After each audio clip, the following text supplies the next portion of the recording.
Hi everyone, my name is Nina Goradia. Today I'd like to talk to you about never-ending grief. I've met many people who have had grief lasting for decades. Now, grief is, in my view and my experience, the most difficult emotion to work with. And I personally believe that it is a lasting emotion in the sense that we're always going to miss that person. You know, if somebody died or we lost somebody in other ways. Um, there's something with grief that oftentimes it's how much you loved somebody, but it can also be how much you were attached to somebody, which is different than love. So you can still love and care for somebody and remember them, and it might be a bittersweet sort of feeling. But if it's something where you're unable to move on due to attachment, it's really important to explore what are the reasons that I'm still attached to something that ended a long time ago. Maybe something happened in a very tragic way where there's trauma that needs to be felt through, that you need some help with. Maybe you need someone to hold space for you so that you can go into the depths of the pain, feel it through, show up for the feelings, take care of them, and then move towards healing. Another reason could be that you had some part of your identity wrapped up into this person, especially in relationships, especially if it was with a parent and you were a young child where we haven't differentiated yet. We have our identity enveloped in this relationship with this person. And so it feels like we lost a part of ourselves. So for this, we have to go back and then try to individuate. And in this individuation process, there are many ways we can do this. We can, start to consciously be aware of all the ways that we are different from this person. Sometimes I tell clients, name 10 things that are different about you and this other person, and start really slow and easy. Okay, that person was this height and I'm this height, and they liked this and I like that. And even though it's a really simple exercise, it can be so powerful in how it can help with the feelings of, I lost myself. We start to discern, okay, that was this person, this is me. I still have myself.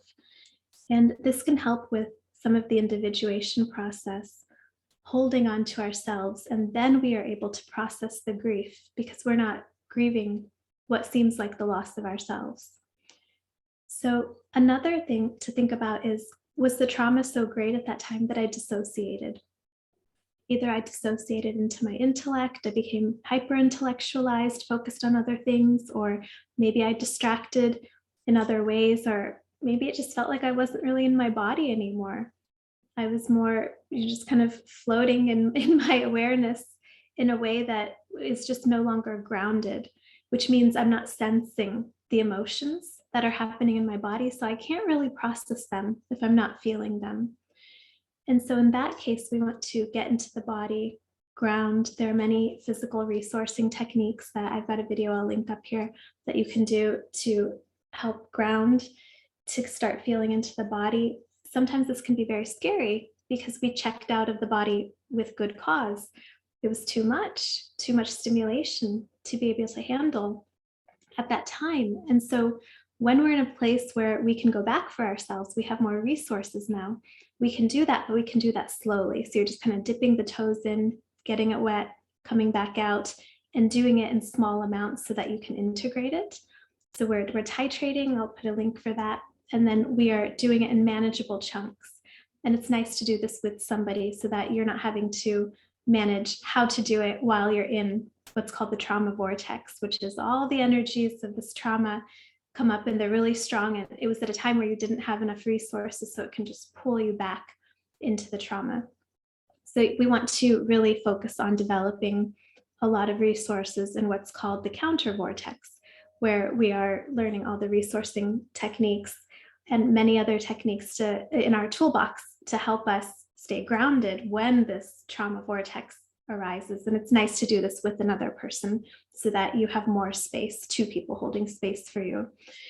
So these are a few reasons why grief can seemingly last forever. There is a fourth one that I'm aware of where, something happens and then your adrenals go down, or you have a health condition that arises during this trauma or afterwards. And then that condition just continues on and on and on. And it seems very much like you don't know how to overcome this. And it seems associated with the first one in a way that it feels like you're just in Groundhog's Day. You're just reliving the same kind of experience over and over. So when you're working through healing traumas, it's really good to support the physical body as well.